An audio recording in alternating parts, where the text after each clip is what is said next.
കണ്ണൂർ സർവകലാശാല സെനറ്റ് നിയമനത്തിൽ സിൻഡിക്കേറ്റ് നൽകിയ പട്ടിക ഗവർണർ വെട്ടിയിരിക്കുന്നു. 14 പേരുടെ സിൻഡിക്കേറ്റ് ലിസ്റ്റിൽ നിന്ന് ഉൾപ്പെടുത്തിയത് 2 പേരെ മാത്രമാണ്. വെങ്കിടേഷ് രാമകൃഷ്ണന്റെയും ശശികുമാറിന്റെയും പേരുകൾക്ക് പകരം മാധ്യമപ്രതിനിധിയായി ജന്മഭൂമി ലേഖകനെ ഉൾപ്പെടുത്തുകയും ചെയ്തിട്ടുണ്ട്. ഗവർണർ നിർദ്ദേശിച്ച പട്ടികയിൽ DCC ഭാരവാഹികളും ഉണ്ട്. സജോ ദേവസ്യ ചേരുന്നുണ്ട് വിവരങ്ങളുമായി. സജോ, വിവരങ്ങൾ എന്താണ്? ആ പട്ടിക എങ്ങനെയാണ് സജോ?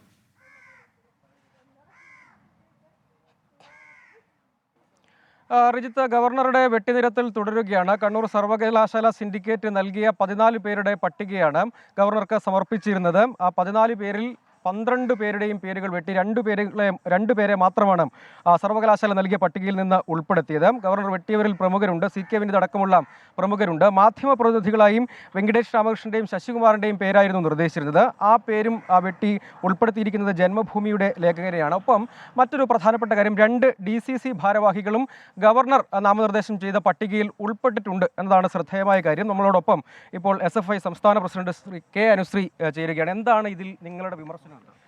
ഞങ്ങൾ കേരളയും കാലിക്കറ്റ് സർവകലാശാലയുടെയും സെനറ്റ് സംഘപരിവാറിൻ്റെ ഗവർണർ ചാൻസലർ പദവി ഉപയോഗപ്പെടുത്തിക്കൊണ്ട് അട്ടിമറിച്ച വിഷയത്തിൽ വലിയ പ്രതിഷേധം രേഖപ്പെടുത്തിയതാണ് വളരെ മുന്നേ തന്നെ.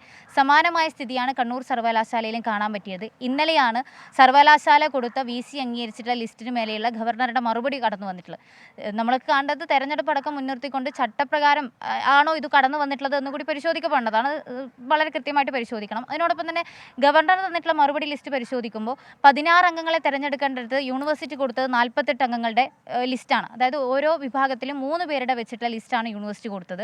16-ൽ ഇപ്പോൾ മറുപടിയായിട്ട് വന്നിട്ടുള്ള ലിസ്റ്റിനകത്ത് 2 പേരൊഴികെ 14 അംഗങ്ങളും ലിസ്റ്റിന് പുറത്തുള്ള ആൾക്കാരാണ്. അതുമാത്രമല്ല, കോൺഗ്രസിൻ്റെയും സംഘപരിവാറിൻ്റെയും പ്രധാനപ്പെട്ട ഉത്തരവാദിത്തത്തിലിരിക്കുന്ന നേതാക്കന്മാരായിട്ടുള്ള ആൾക്കാരുടെ ലിസ്റ്റ് കൂടിയുണ്ട്.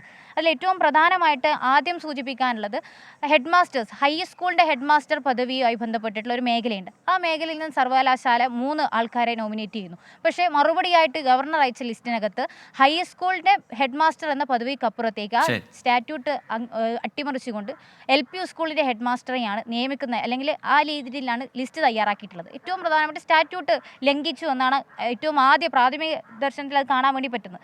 മറ്റൊന്ന് മാധ്യമ മേഖലയാണ്. മാധ്യമ മേഖലയിൽ സർവകലാശാല കൊടുത്തത് വെങ്കിടേഷ് രാമകൃഷ്ണനെ പോലെ, ശശികുമാറിനെ പോലെ രാജ്യാന്തര പ്രസിദ്ധരായിട്ടുള്ള ആൾക്കാരുടെ, ദൂരദർശൻ ഡയറക്ടർ കൃഷ്ണദാസിൻ്റെ ഉൾപ്പെടെയുള്ള പേരാണ്.